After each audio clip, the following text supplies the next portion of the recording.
फोराव खिथु बुनायफोर होन जाखिनि होन पार्ला बारलि होन जा गाखोनाय होन बेफोर आरे सलेबाय मा होनखो खनसे रिपिट होफिनलाय आं खोनायाखैलै मोजां फोराव खिथु बुनायफोर होन जाखिनि होन पार्ला बारलि होन जा गाखोनाय होन बेफोर आरे सलेबाय मायाव बारखोनायलै आंबो बुजिलायलाङा दै बिथांमोना बेलेग डेन्जार मानसि बिसोरो नैबेखौ नायलाय गाहायाव नुबाय मानि मानसि बिथांमोना थ' आं बिनि एक्सप्लेनेसनखौ उनाव होनोसै नाथाय मोनसे खोथा वेबसाइटआव गासिबखौबो मोनजोबोलै आजिखालि मा नोंथांमोना बेफोरखौबो आपल'ड खालामनो सानथारबाय नामा वेबसाइटआवनो नुखायो होननानै गिबि गिबियाव नोंथांमोननो गोजोन फुंबिलि आरो गोजोन मोनाबिलिनि गाहाम हामलायनायखौ बयनिसिमबो जासिहरनाय थाबाय आरो लोगोसेनो दिनैनि बे गोदान भिडिअ नोंथांमोनखौ बरायनानै आंनि गोसो गोरबोनिफ्राय खुलुमनाय सिबिनायखौ बयनिसिम जासिहरनाय थाबाय थ' नोंथांमोना गिबियाव टाइटेल थामलायनानै मिथिखाबायानो जानो हागौ जोंहा एसआर गयारी बिथांजों आरो लोगोसेनो जोंहा खोमदोन एबा एक्सट्रा इउटुबार बिथांजों एसे कन्ट्रोभार्सि टाइपनि जानानै दङ नाथाय बेखौ जों सिगाङाव नायोबा बेयो कन्ट्रोभार्सि टाइपनि जानाङानोमोन आरोना थ' बिदिब्ला माने गिबियाव एक्सट्रा इउटुबार टिमनिफ्राय निउस आपडेटनिफ्राय जागायजेनदों होननानै जों मिथिदों थ' बिदिब्ला जोङो बिथाङा मा निउस आपडेट होदोंमोन थौदो बिदिब्ला जों नायदिनि गयारी चेनेलनिफ्राय स' बिथांनि फेसबुकआव माने गोबां भिडिअ भाइरेल जाबाय थायो मानो होनना बुंबाथाय आं नोंथांमोननो बुंनायनि बिथांनि इउटुब चेनेलाव 36,000निबो बारा साबस्क्राइबार दं आरो बिथाङा माने बेफोरबायदिनो फेमिलि व्लग लाबोयो गावनि वाइफजों बेजों आरो ना खोमदोन नों गोरोन्थि मावबाय गोरोन्थि मानि थाखाय गोरोन्थि होननानै बुंब्ला नों बिथांमोननि चेनेलखौ गिबियावनो फेमिलि ब्लग होननानै बुंबाय फेमिलि ब्लग होननानै बुंब्ला ओरैबायदिखौसो होनो जायखौ माने फेमिलिनि गेजेराव माने जोङो भिडिअखौ प्ले खालामनानै होबाय ओमफ्राय बेखौ जुदि जों फेमिलिनि गेजेराव बयबो जमायै नायनो हायो अब्लासो बैखौ फेमिलि ब्लग बुंगोन खिन्थु नों जेथिया बिथांमोननि भिडिअखौ प्ले खालामबाय ओमफ्राय फेमिलिजों लानानै नायबाय होमबालाय सेन्देला मोनखाबाय आरो नों फुरा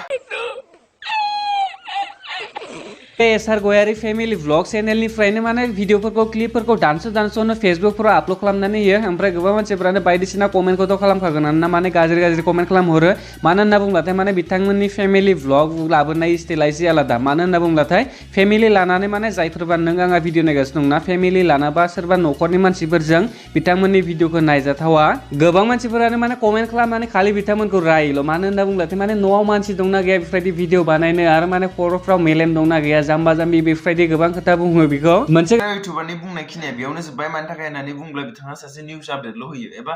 जोंनि इउटुबारफोरनि मा जादों मा जायाखै सोरबा माबा इम्परटेन्ट दं नामा बेफोरखौल'सो आपडेट होनानै होयो स' बास बेयाव बिथाङा फेसबुकाव गोबां नुमारदोंमोन बै समाव नोंथांमोनाबो नुदोंमोन जानो हागौ नङा होमबा एसआर गयारीनि माखासे भिडिअफोरखौ ट्रिम खालामनाय मानाय थ' बेनि रिजन पुलिस केस लायनायनि केसनि रिजनखौबो आं नोंथांमोननो खोन्थागोन दाहाय एसे मिनिथावनासो आरोना केसाबो खिन्थु जों फारनैथिंबो नायनो गोनां जायो आरो नङा होमबा थ' बेनिखायनो जोङो एसआर गयारी बिथाङा मा बुङो बिनि सायाव जों फंनैसो लाखिग्रोनोसै ओमफ्राय बिनि उनाव जोङो जोंनि अपिनियनखौ होनोसै नि थाखाय आं बेसेबांखिनि साबस्क्राइबार मोनदों नोंथांमोना स्क्रिनाव नुनो हाखाबाय जानांगौ साबायस बेटा नोंथाङा गावनि अकातखौ देखायनानै होखाबाय थ' नोंथाङा बेखौनो बुंनो नागिरदों जे आं जेसेबांखि गाज्रि भिडिअ बानाया मानो आंनो साबस्क्राइबारल' नांगौ नङा होमबा बिथाङा बेखौनो दिन्थिनो नागिरदों बे भिडिअनि गेजेरजों एबा बे भिडिअनि सायाव बिथाङा बेखौनो बुंदों आरोना आं जेखि जाया माने आंनि मान सनमानानो जाया मानो मायानो जाया मानो आं गासिबो फानजोबनानै आपल'ड खालामगोन खिन्थु आंनो साबस्क्राइबारल' नांगौ नङा होमबा बेल' दा दे आरो गाव फिउस मोनगोन बायदिखौसो खालामखायो दे आरो गाव फिउस मोनगोन बायदिखौसो खालामखायो दे आरो गाव फिउस मोनगोन बायदिखौसो खालामखायो अरे सोलेबाय मा फिउसलै मा फिउस आं बुजिनो मोनासै माथो मा फिउस देखा आपने लापरवाही का नतीजा है आच्छा भिउस मोजां बुङा दे मोजां बुं नुनाय गासिबोआनो टपिकफ्रानो ससे टपिक आरो ससे इन्टारेस्टफ्रानो गासिबो फिल्मावनो दंजोबो नों आरे भाई फिल्माव माखौ नुयो माखौ नुवा नङा होमबा गासिखौबो नुजोबखायो नङा होमबा नाथाय मा फिल्म वेबसाइटआव नुदों होननानै बेखौ नों बानायनानै देखायफैबा नोंसिनि बे उन्दुलायनायफोरखौ जोंनो आपल'ड खालामनानै होबा जों नायनांगौ जाबाय नामा कुछ भी यार कंट्रोल जिखियानो जाया मानो आं आंनिथिंजायनिफ्राय फंनैसो बाथ्रा बुंनो सानबाय थ' एसआर गयारी बिथांनिया बारा जाद्रायनाय जायासै आरोना मानि थाखाय होननानै बुंब्ला बिथाङा जास्ट आपडेटल'सो होननानै बुंदों पर्न'ग्राफियाथ' मोनसे माबाखाना जोंनि इन्डियान पेनेल क'डनि थाखाय क्राइमखा नोंथाङा नैबाव नायनानै ला नोंथांखौ खनसे टुइट खालामबानो साफा नङा होमबा नोंथाङाथ' दा प्रमट खालामगासिनो आरो लोगोसेनो नैबेखौ नायदे बे मा कन्टेन्ट जाखो बेयो मा फेमिलि ब्लग जाखो देलाय आरो बिनि बेलायावबो गोबां सुबुङानो माने बे पाब्लिक खालामखाबाय ना अलरेडि भिडिअखौ ओमफ्राय बिनि उनाव गोबां सुबुंफ्रा माने ट्रिम खालामदों फेसबुकाव होदों ट्रिम खालामदों फेसबुकाव फैदों ओमफ्राय बियो गावनि मेन चेनेल नङाबाबो बेलेग चेनेलावबाबो थांनानै माने बिथांखौ हेड मोनबाय हेड मोननाय लोगो लोगो दाना मा खालामैखो माने उल्था जायफोर बिथांमोना माने बिथांनि भिडिअखौ ट्रिम खालामनानै बेलेगाव होदोंमोन आरोना फेसबुकफ्राव ओमफ्राय बैखौसो उल्टा पुलिस केस होगोन होननानै दम हरबावबायनो आबे माथा दंना गैया अलरेडि नोंनि भिडिअआ चेनेलाव पाब्लिक दङ ओमफ्राय पाब्लिक जाखानानै नोंसो नोंनि भिडिअखौ शेयार खालामदों ओमफ्राय बै सोरखौबासो पुलिस केस होबावनानै दम होबावबायनो आरे जोंफोरखौ मोनफ्लांनांगौमोनलाय बेफोरो दासो मिथिबाय आङो उनावसो पुलिस केस होगोन होननानै दम होदों होननानै आबे छुतिया नामा नोङो नोंनि भिडिअ अलरेडि माबायावनो इउटुब चेनेलावनो पाब्लिक दङ ओमफ्राय बेलेगखौ बिदि दम होबा बोरै जानो ओमफ्राय दाना मेन खोथाया जाहैबाय थारैनो नाय नोङो हिनजाव दङ होननानै बेफोरबायदि खालामबाय थानाया बारा मोजां जायाखै मानि थाखाय होननानै बुंब्ला नोङो दा गावनो गाव मिथिखागौ नोङो एसे सानलाय नोङो गावनि हिनजावनि थाखाय जे भिउस मोनदों गावनि हिनजावनि नों माखासे प्राइभेसि थायो आरो लोगोसेनो प्राइभेट पार्ट थायो जायखौ जोंनो देखायनाङा नङा होमबा जायखौ जोंनो देखायनाङा एबा पाब्लिकनि देखायनाङा जाय खामानिखौ नोंथाङा देखायनाङा नाथाय बेखौसो देखायनानै नोंथाङा भिउस लागासिनो हिनजावनि थाखाय भिउस लानानै मा लाब जानोलै नङा होमबा मोनसे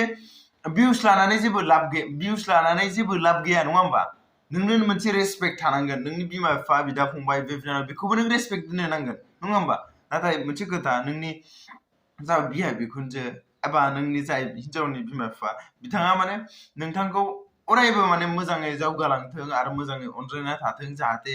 माने बेफोरबायदि दा खालामथों गाज्रि हाबा दा मावथों होननानैसो माबा मोनसे मिमांसा जानानै हरदों नङा होमबा नैबेनि खोथाखौ गोसोखां जेथे जुलि लादोंमोन अब्ला मा समाय लालायलायदोंमोन नोंथांमोना रायजो राजाखौ साखि दोननानै अब्ला नोंथाङालाय मा खालामनो सानखो जेने इउटुबखौनो बबेबा वेबसाइटजोंसो समान खालामनानै दोननो नाजाबाय माथो एसे बेफोरखौ सोलायलाय नङा होमबा आरो लोगोसेनो बिथाङा बुंदों गावनि टेलेन्टनि दमजों लाबोदोंनो भिडिअफोरखौ गावनि टेलेन्टजों बिथाङा माने दावगाखांनो हादों आं माने गोसो गैयामोन आरोना नाथाय मोननैसोखौ नोंथांमोननो खोन्थानोसै गोदो माबायदिमोन नोंथांमोनाबो मिथियो जायफोर बिथांमोननि रियेल साबस्क्राइबार थ' बिदिब्ला नैबो नाय नोंथांमोना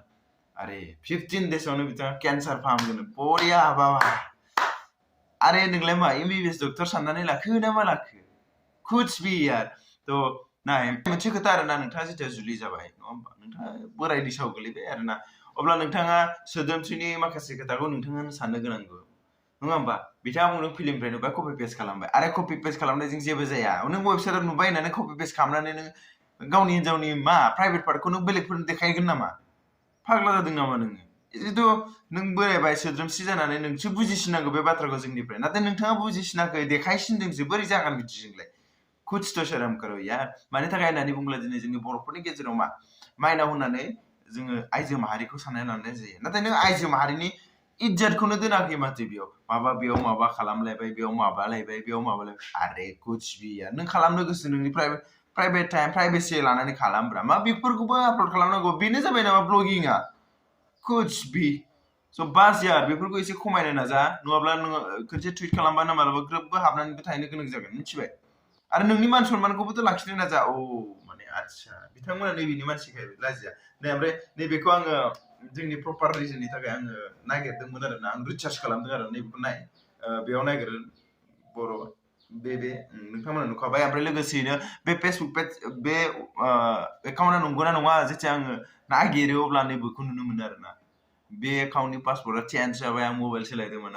पासवर्डआसो चेन्ज जाबाय होननानै खोन्थादों मिथिबाय रायजोबो आं बैखौ होनानै दोनाखै होननानै खोन्थायाखै अब्ला बेयो थारैनो नंमारगौआनो बायदि स'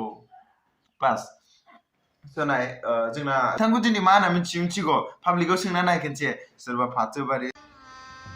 गजब बेइज्जती है सोरबा फिल्म डिरेक्टर माबा माबि आल्टु फाल्टु खालामग्रा होननानैसो मिथियो नोंथाङा मारो हमको जिंदा मत छोड़ो सालो गावनो सोंनानै नाय आरोना आरो लोगोसेनो लास्टआव आं बेखौनो बुंनो सानबाय एसार गयारि बिथाङा गावनि माने प्राइभेसिफोरखौ बांद्राय गाज्रि इउज खालामदों आरोना बेफोरखौ एसे दबथायना दोनोबा मोजां जागोन दे लोगोसे दायो नोंथांमोना हाबा जाबाय ओमफ्राय इयुन जेनेरेसनाव मा दिन्थिलांनो नागिरदों इयुन जेनेरेसनखौ मा फोरोंलांनो नागिरदों माने देन गथ' गथाय जाबा बिथांमोना जोंहा मामा बाबायाबो डेन्जारमोन माथो होननानै देखायलांनो नागिरदों आरो ने थ' जिखियानो जाया मानो एसे फोसाबनो नाजाबानो जाबाय आं गाज्रिद्रायबो बुङा जुदि नोंथांमोना जायफोर बिथांमोना इन्टारेस्टेड नोंथांमोना नायहैयो आं जेबो बादाबो होआ खिन्थु बेफोरखौ नायनानै नोंथांमोना कपि खालामनाङा नङाबा सेन्देला मोनगोनबो न'आव थ' जिखियानो जाया मानो दिनै भिडिअखौ एसेयावनो फोजोबबाय आं पेज स्केम फैथ'बावासो होननानै बुंदोंमोन नाथाय माखासे रिजननि थाखाय फैनो गोनां जाबाय मानि थाखाय होननानै बुंब्ला नाय आं थाखुमानानै बुंबा दम गैया मा गैया बेफोरबायदि जालायगौमोन नङा होमबा थ' बास बेखिनिखौ एसेयावनो फोजोबबाय थ' नोंथांमोना मोजां मोनदोंब्ला लाइक कमेन्ट शेयार खालाम आरो गोदानै फैदोंबा साबस्क्राइब खालाम आरो नोंथांमोननिबा सोरनिया राइट सोरनिया रं नोंथांमोना कमेन्ट सेक्सनाव बुंबानो जाबाय स' बास